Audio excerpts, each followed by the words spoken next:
16페이지 보시게 되면 광역도시계획입니다. 건너뛴 부분에 대해서는 뒤에 반복되는 내용이고 지금은 보실 필요 없습니다.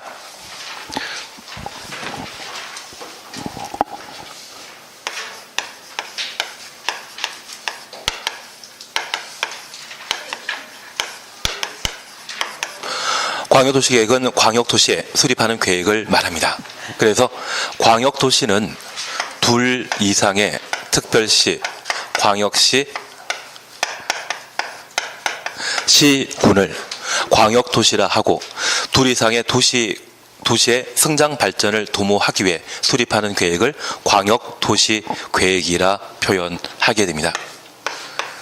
그래서 첫 번째 우리가 봐주실 것은 저 광역도시계획은 지정된 광역계획권의 장기 발전 방향을 제시하는 계획이다. 그래서 광역도시계획도 방향 잡아주는 계획이라는 것을 기억해 주셔야 됩니다. 광역도시계획은 집행계획이다. 방향 잡아주는 계획이다. 방향 잡아주는 계획이 되게 됩니다. 그리고 우리가 항상 공부하실 것은 공법은 학습 목표가 항상 대상과 절차입니다. 그리고 이 광역도시계획이라는 제도가 공법상 어떤 영향을 미치게 되는지 그 효과에 관한 사항까지 정리해 주시면 충분합니다. 다만 우리는 이미 파악하신 것으로 우리 집 앞에 새로 도로나 학교가 만들어지게 된다면 방향 잡아주는 계획에서 정하는 것입니까? 집행계획에서 정하는 것입니까? 집행계획에서 정하고 이랬으면 도로 만들었으면 좋겠다.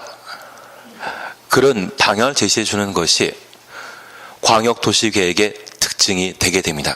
그러면 행정청이 하는 각종 행위에 대해서는 원칙적으로 일반인에 대한 구속력이 발생해야 되지만 저 방향 잡아주는 계획은 구속력 있다 없다? 없다라는 것 이해해 주셔야 됩니다. 그래서 항상 우리 공법은 대상과 절차 공부해 주시는 게 필요합니다.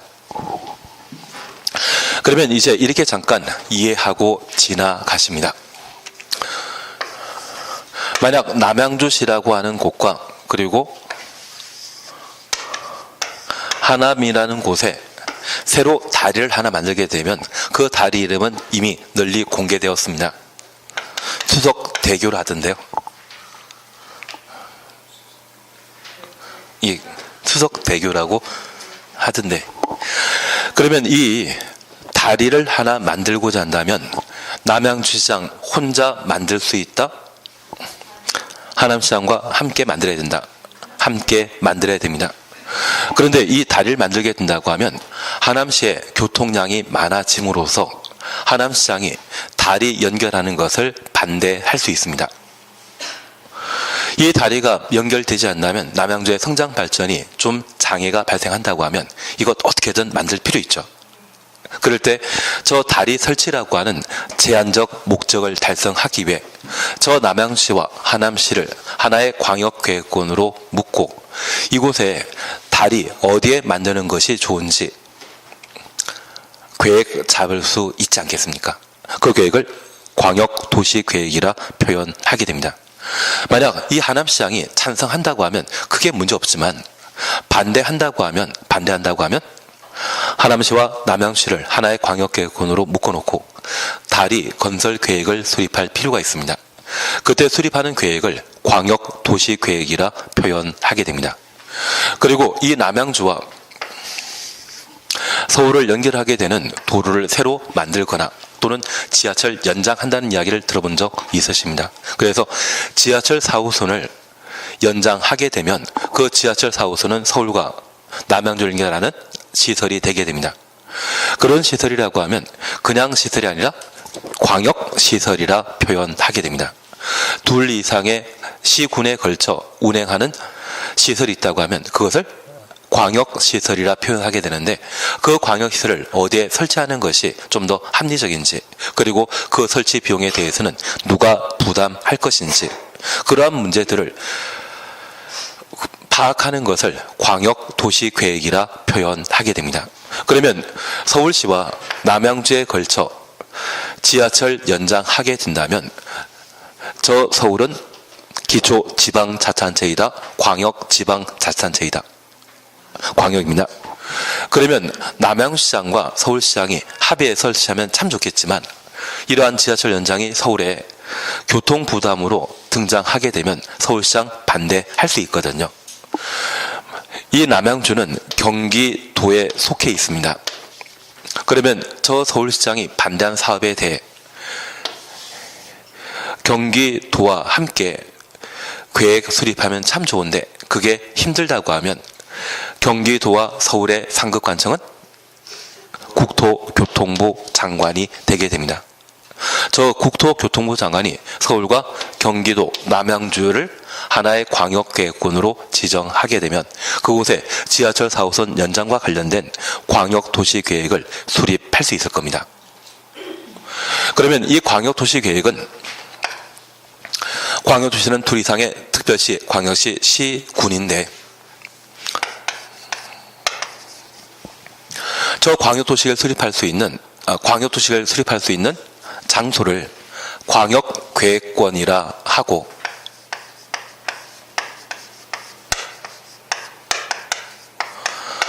저 광역계획권을 지정할 수 있는 자는 국토교통부 장관과 도지사입니다. 앞으로 우리는 국도란 말을 두 번에 걸쳐 사용하게 될 겁니다.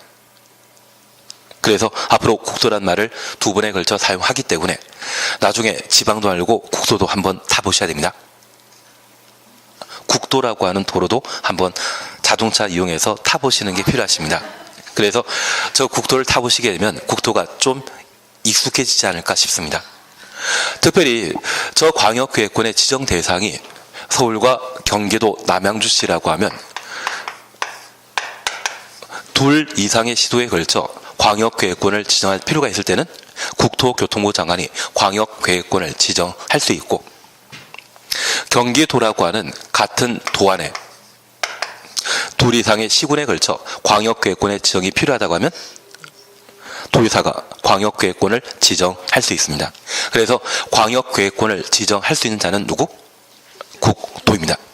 그러면 하나 이해하실 것은 우리 경기도는 31개 시군으로 구성되어 있습니다. 저 경기도에 둘 이상의 시군 참 많죠. 그래서 저 남양주와 구리를 연결하는 도로를 설치하거나 남양주와 양평을 연결하는 도로를 새로 만들게 된다면 경기도의 둘 이상의 시군에 걸쳐 광역계획권을 지정하기 때문에 누가? 도지사가 광역계획권 지정할 수 있습니다. 반면 서울에는 25개 구로 구성되어 있습니다. 그래서 강남구라는 곳과 송파구라고 하는 곳이 있는데 저 송파와 강남구를 연결하게 되는 새로운 도로나 경전철 만들고자 한다면 얘를 서울시장이 광역계획권을 지정할 수 있다? 우리가 약속하셨습니다.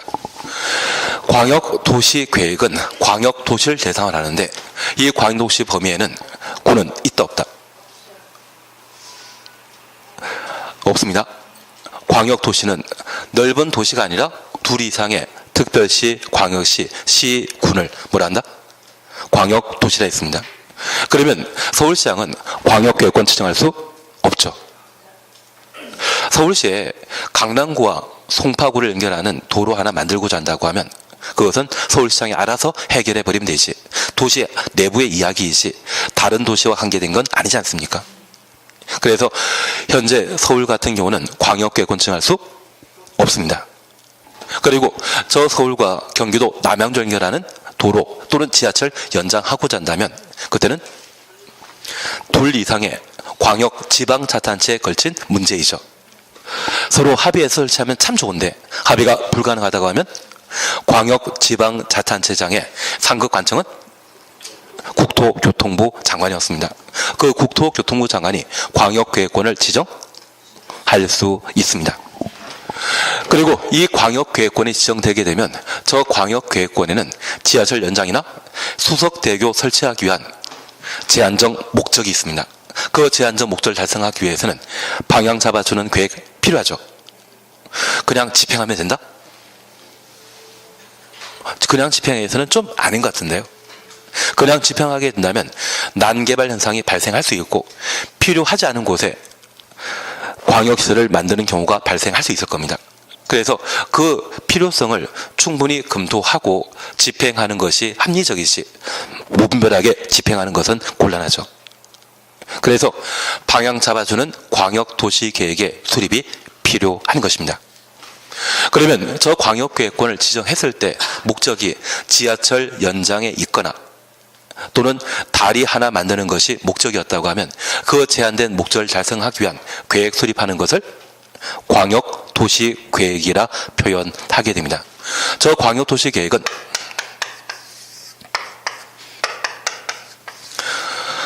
국토종합계획이라 불리는 국가계획에 부합해야 된다? 국가계획 무시하고 광역도시계획 수립할 수 있다. 부합해야 됩니다. 그러면 저 국가계획은 국토교통부 장관이 20년 단위의 장기 발전 방향을 제시한 계획으로서 이 계획에 부합해야 되죠. 저 국가계획은 대한민국 전 국토를 대상으로 수립한 계획입니다. 남양주와 하남에 걸쳐 또는 남양주와 서울에 걸쳐 지하철 연장이나 다리 하나 만드는 것을 계획하게 된다면 이도 대한민국 전 국토를 대상으로 한 국가계획에 부합할 필요가 있습니다. 그래서 수립한 광역도시계획에 대해서는 뭐 받아야 된다? 승인 받아야 됩니다. 만약 도지사가 광역계획권을 지정했다면 저 광역계획권 지정 범위는 경기도와 강원도이다. 경기도 내부이다. 경기도 내부입니다. 만약 경기도와 강원도에 걸쳐 새로이 고속도로를 만들게 된다면 철도 하나 만들게 된다고 하면 그때는 둘 이상의 시도에 걸친 광역계획권이기 때문에 국토교통부 장관이 지정할 수 있고 경기도 내부에 둘 이상의 시군에 대해서는 누가? 도지사가 광역계획권을 지정할 수 있습니다. 그러면 경기도지사가 광역계획권을 지정했다면 둘 이상의 시군에 걸쳐 광역계획권이 지정되었는데 그 둘 이상의 시군 책임지고 있는 자는 누구이다? 시장 군수입니다. 그래서 남양주와 구리에 걸쳐 도로를 새로 만들게 된다고 하면 구리시장 그리고 남양시장이 각각의 도시를 대표하는 자이죠. 책임지고 있는 자이죠. 그 관할관청이 광역도시계획을 공동으로 수립하게 됩니다. 저 수립한 광역도시계획은 저 광역계획권 지정한 자 누구이다? 도지사입니다. 그러면 저 도지사가 광역계획권 지정했을 때 지정 목적이 있는데 그 목적에 부합하는지 확인받아야 되죠. 그래서 누구에게 승인받아야 된다? 도지사에게 승인받도록 되어 있습니다. 만약 서울과 경기도에 걸친 지하철 연장 문제라고 하면 서울시와 남양주에 걸친 지하철 연장입니다. 그런 계획 수립하게 된다고 하면 남양시장과 서울시장이 공동으로 수립한다? 한 사람은 광역지방자치단체이고 한 사람은 기초지방자치단체인데 우리가 행정청에 관한 구분 함께 하시면서 중앙 광역지방자치단체, 기초지방자치단체는 대등한 관계이다, 상하관계이다. 상하관계입니다. 민법에서는 수평관계, 대등관계를 전제하고 있지만 공법에서는 상하관계를 전제하고 있습니다. 행정청이라 할지라도 대등한 관계 아닙니다. 경기도지사가 높습니까? 남양시장이 더 높으십니까? 그러면 남양시장이 서운해하실 것 같은데요. 대신 분명하게 정보조직법에 따르게 되면 상하관계가 구분되어 있습니다. 그래서 예전에 서울시장이라고 하면 1급 공무원 대우급 받았었거든요. 그리고 도지사라고 하면 2급, 시장 군수라고 하면 3급, 군 중에 진짜 인구 적은 곳이 있다고 하면 4급 대우 받았는데 지금은 다 선출직이기 때문에 대통령도 선거로 뽑히고 나도 선거로 뽑힌다. 그런 이야기 할 수 있겠지만 그래도 기본적인 정보조직법을 근거로 해서 상하관계가 형성된다는 것을 이해해 주셔야 됩니다. 그래서 남양주와 서울에 걸쳐 지하철 연장하게 되면 그때 광역도시계획은 서울시장과 경기도지사가 수립하는 것이지 남양시장이 공동 수립하는 것 아니죠. 그래서 국토교통부 장관이 광역계획권 지정했다면 누가?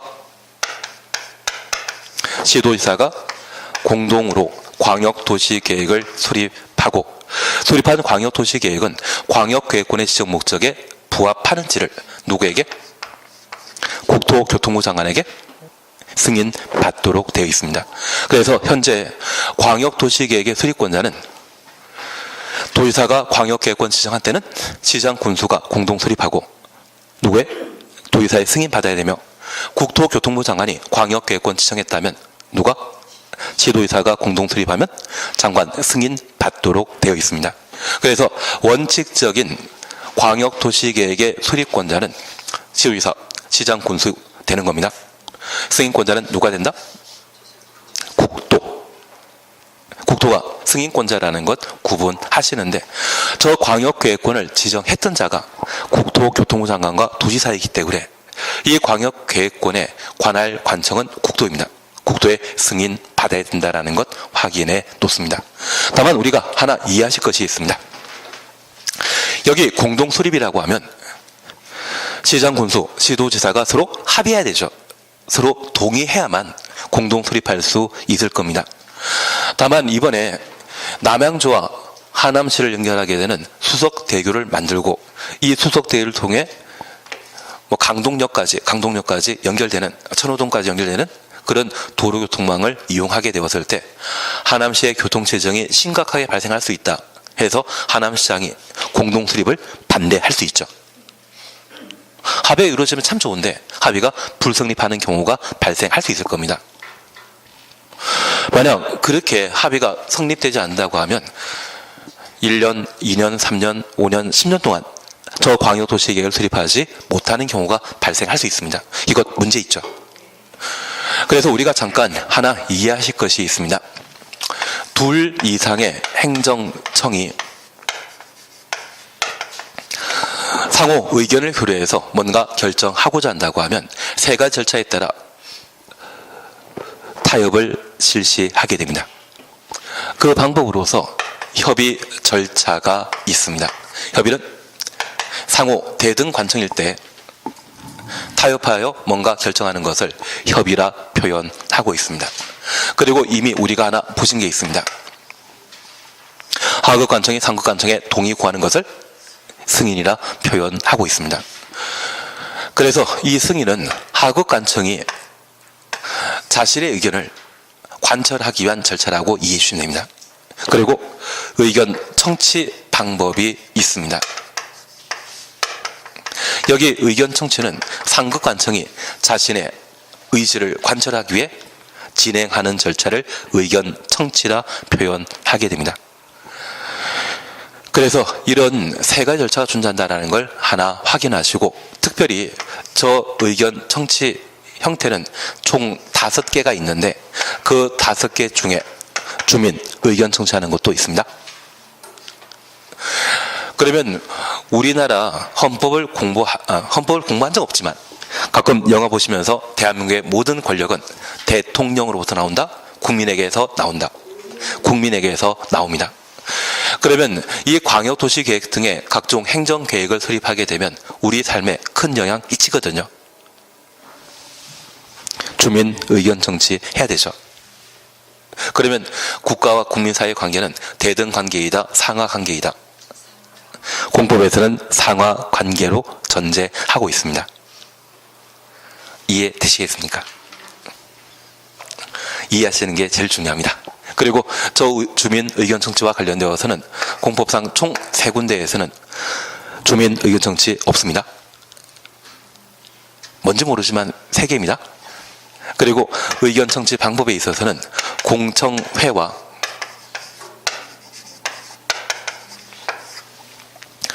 공고, 열람 절차를 두고 있는데, 우리 시험 범위는 아니지만 행정절차법에 주민 의견 청취 방법으로서 공청회, 공람, 그리고 청문 제도를 각각 두고 있습니다. 저 청문이라 하면 중요한 행정처분 하고자 할 때 처분 대상자의 의견 듣는 것을 청문이라 표현하는데, 공인중개사 자격을 취소하거나 각종 사업자의 등록을 말소하고자 한다면 중요한 행정처분이죠. 그 중요한 행정처분하는 때는 무엇 거친다? 청문회 관한 절차를 거친다라는 것을 기억해 놓습니다. 공인중개사법에서 공부하지 않으셨습니까? 예, 모든 게 새롭다는 느낌밖에 없습니다. 그래서 자격 취소 등의 중요한 행정처분 시에는 청문회 관한 절차를 거치는데 이것은 나별개 문제이고 우리 공법, 특히 국토계획법과 관련되어서는 딱 두 개입니다. 공청회와 공고 열람. 그러면 이 공청회는 우리 학원처럼 한 자리에 많은 사람 불러 모아 의견을 수렴하는 절차를 공청회라 표현하게 되는데 이 공청회 개최한다는 것을 일주일 전에 알려주게 되면 한 주 사이에는 스케줄이 각각 있다고 해서 공청회에 참여하지 못하는 분들이 그렇게 많다고 합니다. 그래서 최소한 얼마? 2주 전, 14일 전에 공청회 개최 사실을 공고하도록 되어 있습니다. 그리고 여기 공람 절차와 관련되어서는 공고가 중요합니까? 열람 기간이 중요합니까? 열람 기간이 중요합니다. 그래서 저 열람 기간을 14일 이상으로 정해놓는 것이 대부분입니다. 다만 딱 세 군데 경우에는 열람 기간을 30일 이상으로 정해 놓고 있는데 저 세 번에 관한 내용은 정비법에서 나옵니다. 그래서 이번 1, 2 과정에서는 정비법과 관련되어 이러한 부분들을 한번 보게 될 겁니다. 그리고 공청회는 총 몇 번 있다?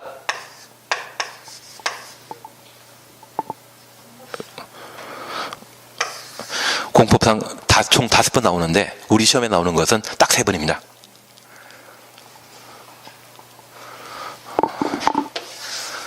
저 단계별 집행계획 기억나십니까? 단계별 집행계획. 1월부터는 공법 진짜 시작하셔야 됩니다. 만약 난 난생 처음 공부한다고 하면 그때는 복습이라는 것을 하기 좀 힘드시고 그냥 수업만 열심히 참여하시는 게 필요하십니다. 대신 이 공법을 한번 거치셨다고 하면 우리 11, 12 과정에 동영상 촬영해 놓은 것도 있기 때문에 그것도 보시면서 정리해 나가셔야 됩니다. 그래서 3번 주민의견 청취하지 않는 것이 있다면 딱 3군데입니다. 첫 번째가 단계별 집행계획 수립입니다. 여기 단계별 집행계획 수립은 도시군 계획시설 사업과 관계된 제도라는 것을 한번 파악해 주셔야 됩니다. 다만 이번 과정에서 함께 나가기 때문에 그때 다시 한번 보시면 될 겁니다. 그리고 두 번째 우리 보시는 게 기반시설 부담구역에는 기반시설 설치 계획을 수립하게 되는데 저 기반시설 설치 계획 수립 시에 주민 의견 정치 없습니다.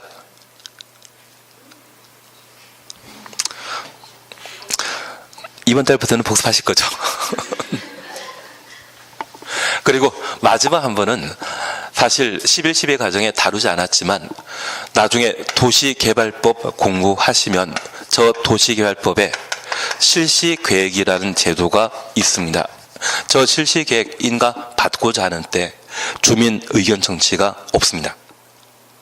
그래서 이 3가지 계획에 있어서는 주민 의견 정치가 없다라는 것 잡아 놓으시고 이것 뺀 나머지 각종 계획은 주민 의견 정치 한다 안 한다? 한다. 그렇게 잡아 놓으셔야 됩니다. 그거 정리해 놓으시는 게 공법에서 점수 나올 수 있는 방법이 됩니다. 그리고 두 번째 공청회 관련되어서는 몇 번 있다? 3번 존재합니다. 광역도시계획 수립하는 때와 도시군 기본계획 수립하는 때 그리고 도시개발법 공부하다 보면 도시개발구역의 단위면적이 100만 제곱미터 이상인 경우라면 공람 절차 거친 후 공청회 개최하여야 합니다. 그 3번만 공청회 존재한다라는 것 기억하시고 나머지 각종 계획 수립에 있어서는 공청회가 아닌 무엇이다? 공람 절차가 되게 됩니다. 공람 기간은 원칙적으로 며칠? 14일 이상. 예외적으로 3번에 공람 절차를 30일 이상의 공람 기간을 두고 있는 것이 있다고 하면 정비법에서 나온다. 그렇게만 지금 파악해 놓습니다. 나중에 도정법 해 나가시면서 그쪽을 정리해 나갈 겁니다. 그리고 저 2개 의견 정치 끝나셨다고 하면 추가되는 3가지가 있습니다. 저 3가지는 하셨습니다. 11, 12 과정에서 한번 하셨는데 개발행위 허가 기억나시겠습니까? 그 개발 행위 허가 시에 조건부 허가하고자 한다면 신청한 자의 의견 들어야 되고, 도시군 계획사업 부지에 개발 행위 허가하고자 한다면 도시군 계획사업 시행자의 의견 들어야 하며, 공공시설 귀속에 관한 문제 있다면 관리청의 의견 들어야 된다. 그래서 세 번의 의견 청취가 개발 행위 허가 파트에서 나오게 됩니다.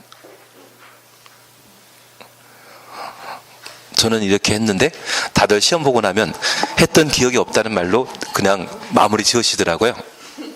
대신 저 주민 의견 청취에 대해서는 워낙 시험에 많이 반복 출제되기 때문에 저걸 잡아 놓으시면 공법 점수가 달라질 수 있을 겁니다. 그래서 각종 계획 수립과 관련되어서는 기본적으로 주민 의견 청취하도록 되어 있습니다. 안 하는 것 3번 존재하고, 의견 청취 방법은 공청회와 공람 절차로 나뉘는데 공청회 몇 번? 3번. 그리고 공람은 14일 이상 공람하는 것을 원칙으로 하는데 30일 이상 열람시켜주는 것 있죠. 몇 번? 3번. 3인데요.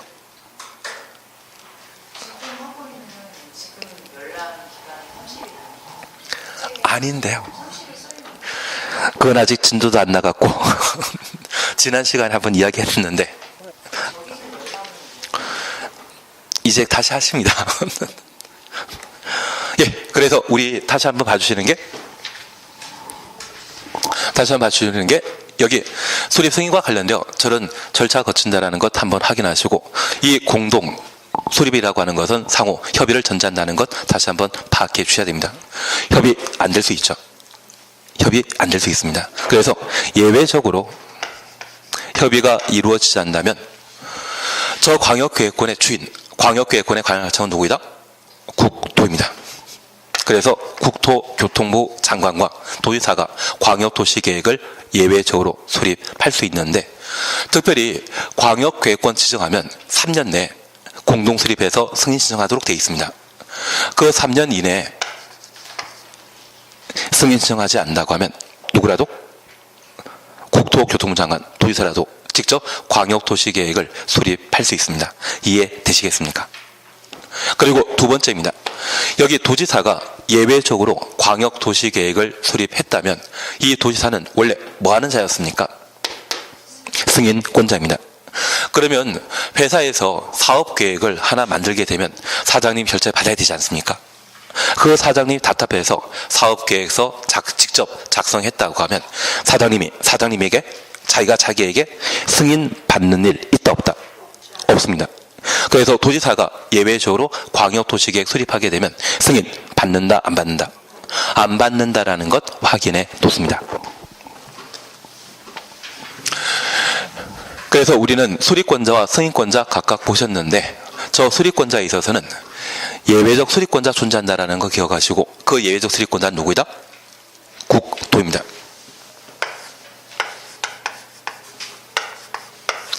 그리고 구체적 절차에 관한 사항을 잠깐 확인해 놓습니다. 여기 광역도시계획은 수립하면 뭐 받아야 된다? 승인 받도록 되어 있습니다. 그런데 지금 우리가 공부하는 행정계획은 경제계획입니까? 토지계획입니까? 토지와 관련된 행정계획이죠. 만약 경제계획이라면 인구나 국민소득이나 집값 올라가는 것, 그러한 다양한 문제들을 고려해야 되지만 지금 우리가 보고 있는 광역도시계획은 땅과 관련된 계획입니다. 그러면 땅과 관련되어 제일 먼저 파악할 것은 소유권에 관한 구분하셔야 되죠. 그래서 뭘 한다? 측량하지 않습니까? 그리고 그곳에 무엇이 존재하는지 파악할 필요가 있을 겁니다. 최소한 천마산이 있다 없다 그 정도는, 그리고 팔상댐이 있다 없다 그 정도는 파악해 놔야 됩니다. 그래서 저 광역도시계획인 토지와 관련된 계획을 수립하고자 한다면 광역도시계획을 수립하고자 하는 장소에 조사 측량을 하게 됩니다. 그걸 뭐란다? 기초조사라 표현하게 됩니다. 저 기초조사 이후 주민 의견 청취와 지방의회 의견 청취를 진행하게 되는데, 대한민국의 모든 권력은 누구에게? 국민에게 있습니다. 저 광역도시계획 수립이 우리 삶에 큰 영향을 끼치기 때문에 국민의 의견 청취를 하도록 되어 있습니다. 그러면 저 의견 청취 방법은 공람 절차이다, 공청회이다. 공청회입니다. 그러면 이 공청회와 관련되어서는 광역도시계획 수립하고 난 사후 절차입니까? 사전 절차입니까? 사전에. 그래서 정책 결정하고 사전에 공람 절차 또는 공청회 절차를 진행하는 것이 원칙입니다. 그리고 지방의회 의견 청취 하도록 되어 있는데 저 지방의회 의견 청취는 우리 국가 예산을 편성하기 위해서는 국회 심의 거치지 않습니까? 그러면 지방자치단체 예산을 편성하고 그 예산으로 다리 만들거나 지하철 연장하고자 한다면 지방의회 의견 청취 진행하여 지자체 예산을 마련할 필요가 있을 겁니다. 그래서 지방의회 뭐한다? 의견 청취하도록 되어 있습니다. 그리고 누가? 수립권자가 수립하게 됩니다. 다만 우리가 하나 이해하실 것이 있습니다. 여기 원칙적인 수립권자는 시도의사, 시장, 군수이지만 예외적 수립권자는 누구이다? 국토였습니다. 이걸 계급순으로 나열하게 되면 제일 먼저 나와야 되는 것이 국토교통부 장관이고 그 다음에 나와야 되는 것은 시도의사이며 그 다음에 나오는 것은 시장, 군수입니다. 구청장은 있다 없다. 지금 국토계획법은 도시, 군 단위로 집행한다는 것 기억하시고 우리 1교시의 가장 핵심이 도시군은 특별시, 광역시, 시, 군이었습니다. 구청장은 있다 없다. 없다. 그거 잡아주는 게 1교시의 가장 핵심이었습니다. 그리고 두 번째, 우리 국토계획법은 집행에 관한 법률이죠.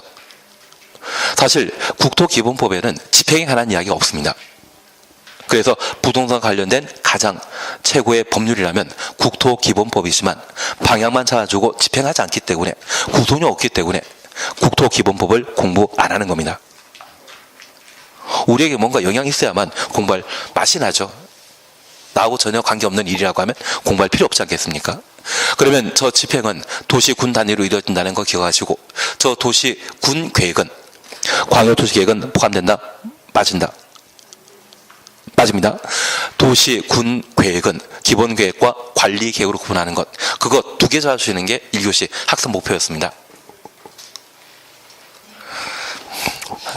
한 30분 지났는데 30분 지났는데 그러면 이들이 광역도시계획을 각각 수립하면 특별히 시의사와 시장, 군수가 수립한 때는 누구의 승인 받아야 된다? 국토 승인 받도록 되어 있습니다. 그러면 이번에 한강 한가운데 수석대교 만들고자 한다면 강에 다리 만드는 것이거든요. 그 강은 원래 개발 용도입니까? 비개발 용도입니까? 비개발 용도입니다. 그러면 저 한강 관리하고 있는 곳은 어디겠습니까? 그냥 약간 급을 높여가지고 환경부 장관 나야 되지 않겠습니까? 그리고 대한민국에는 건물 건축할 수 있는 땅이 전체 전체 면적의 10% 정도라고 합니다. 20%는 농지입니다. 그리고 70%는 산입니다. 그러면 저 농지나 산지는 개발 용도이다, 비개발 용도이다? 비개발 용도입니다. 이곳에 도로 하나 만들고 그리고 산업단 조성하고자 한다고 하면 현재 농지, 산지 관장하고 있는 곳이 있거든요. 농지는 농림부, 산은 산림청.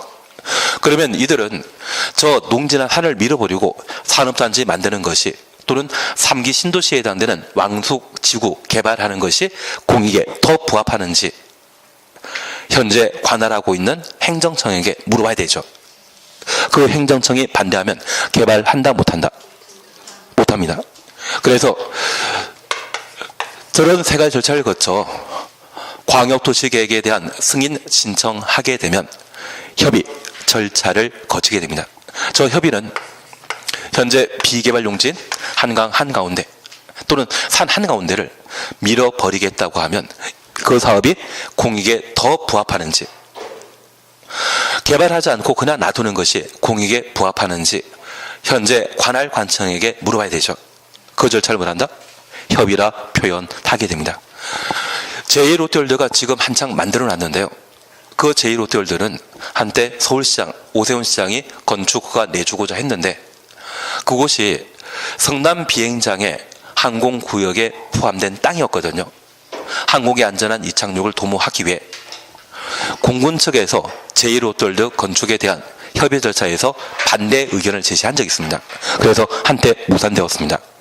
나중에 MB가 대통령 되면서 그런 규제가 경제 발전에 장애된다고 하면 규제를 철폐하겠다고 발표하신 적이 있는데 그때만 하더라도 인기 좋지 않으셨습니까?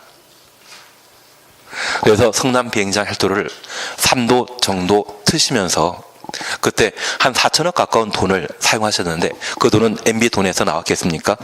우리 세금입니까? 그래서 그 돈 가지고 4대강 사업도 하시고 자원 외교도 열심히 하셨는데 특히 자원 외교 같은 경우는 그 회수가 10%가 채 안 된다 하더라고요. 다 내 돈이었는데 생색은 누가 내셨습니다? 그러면 우리가 잠깐 이해하실 것이 있습니다. 국토교통부 장관이 저수립한 광역도시계획 승인하고자 한다면 누구 상대해야 되겠습니까? 협의는 기본적으로 대등관청, 중앙행정기관장과 협의 절차를 거치게 됩니다. 그래서 한강이라고 하면 아마 환경부 장관과 협의해야 될 것이고요. 산이라면 산림청장과 협의 절차를 거치고 산을 밀어볼 것인지 계속 보존할 것인지 이를 결정하게 됩니다. 그리고 심의 절차를 거치는데 이 심의는 도시계획위원회를 말합니다. 여기 도시계획위원회는 도시계획 전문가들이 모여있는 기구를 말하는데 이 도시계획과 관련되어 하나 이해하실 것이 있습니다. 가끔 우리가 자연인이라고 하는 TV 프로그램 보시게 되면 산에 누가 혼자 살지 않습니까? 그분은 전기, 수도 등의 기반시설 없이 생활합니다. 대신 좁은 장소에 많은 사람들이 올려 살기 위해서는 생활에 필요한 필수시설이 꼭 갖춰져야 되거든요. 그걸 기반시설이라 하는데 충분한 기반시설을 갖추고 10,000명이 생활하기 위해서는 필요한 면적이 최소 30만 제곱미터 이상 돼야 됩니다. 그래서 다산 신도시의 경우는 인구 4만 명 수용하는 것이 목적인데 그때 개발 용지로 200만 제곱미터를 다산 신도시 부지로 개발 사업했습니다. 10,000명당 50만 제곱미터이죠. 그러면 학교도 만들어져야 되고 공원도 만들어져야 되고 도로, 주차장 만들고자 한다면 제 돈 얼마? 10,000명당? 30만. 그런데 10,000명 수용하고자 하는데 300만 제곱미터를 개발하게 된다면 저 300만 제곱미터 개발하게 되면 아마 유령 도시가 되어 있을 겁니다. 건물 다 들어가 있는데 살고 있는 사람이 달랑 10,000명밖에 안 된다고 하면 이것 유령 도시이죠. 이해되시겠습니까? 그래서 적정한 개발 규모인지 검토하는 곳이 어디다? 도시계획위원회. 협의절차 통과했다고 하면 그 다음에 뭐 한다? 심의에 관한, 규모에 관한 심의 절차를 거치도록 되어 있습니다. 그런데 이 도시계획위원회가 국토교통부 산하에 만들어져 있다면 중앙도시계획위원회이고 시도, 우리 경기도 도시계획위원회 있습니다. 남양주시에도 도시계획위원회 있습니다. 지방에 존재하기 때문에 지방도시계획위원회라 표현하게 되는데 그 규모가 적정한지 검토하고 승인하도록 되어 있습니다. 만약 도지사가 승인권자라고 하면 중앙 찾아가겠습니까? 자기와 대등한 자 찾아가겠습니까? 그래서 산림청장은 전국에 시도마다 지방산림청을 두고 있습니다. 지방산림청이 없는 곳도 있습니다. 사실 서울 같은 경우에는 보존할 산림이 많다 적다? 적습니다. 뭐 북한산과 관악산 정도밖에 안 되거든요. 그래서 서울 같은 경우는 서울시장이 산림청과 관련된 업무도 동시에 처리하고 있는데 웬만하면 지방산림청장이 있거든요. 농지와 관련되어서는 지방농림부 있습니다. 그들과 협의 절차를 거치게 됩니다.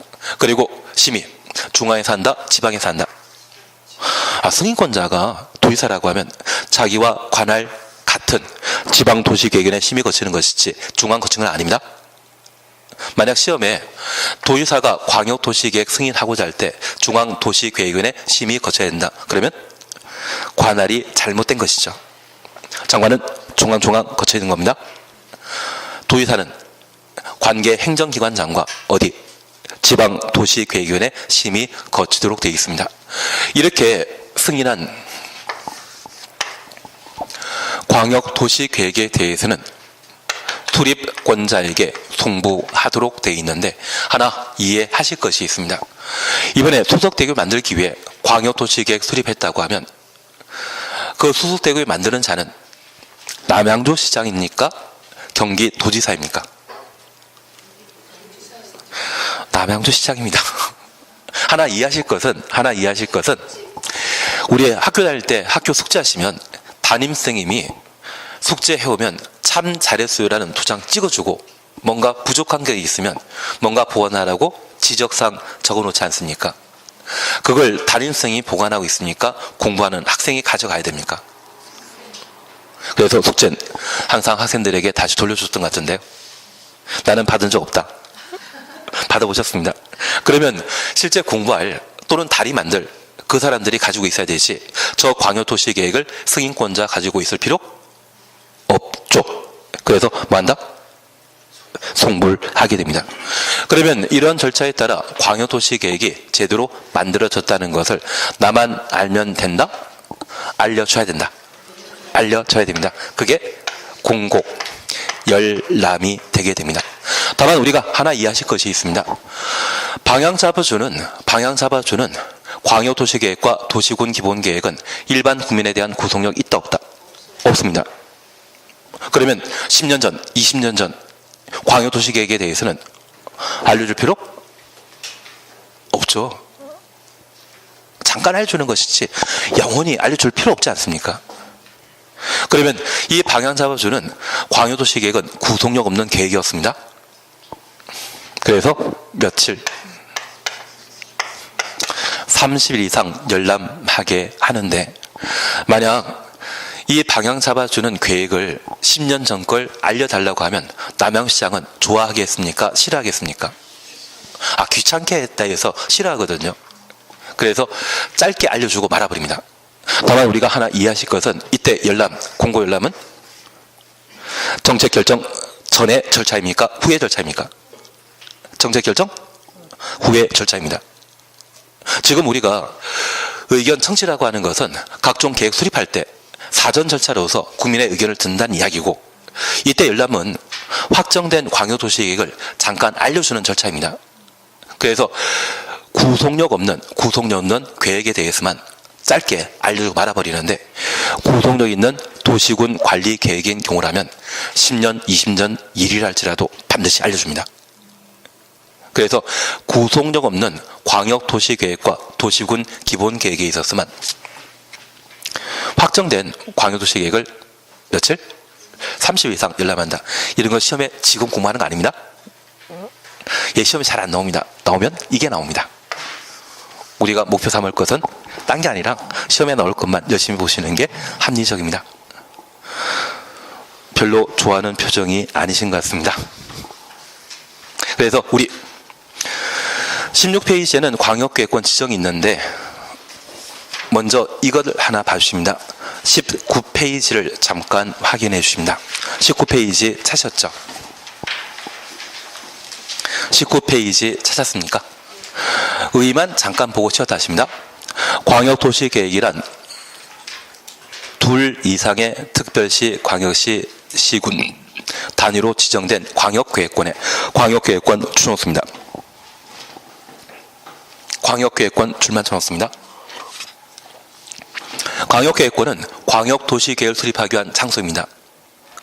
그 광역계획권은 둘 이상의 특광시군이라는 것 다시 한번 확인하시고 그곳의 공간 구조와 기능을 상호 연계시키고 환경을 보존하고 광역시설을 체계적 정비하기 위하여 광역시설을 체계적 정비 가로 해놓습니다. 여기 광역시설은 우리 남양주시 안에만 돌아다닌다면 광역시설이 아니고 다른 시군과 연결되어 있는 도로, 지하철을 광역시설이라 표현하게 됩니다. 그걸 정비하기 위해 수립하는 장기 발전 방향 제시하는 계획을 광역도시계획이라 한다. 거기까지 확인해 놓습니다.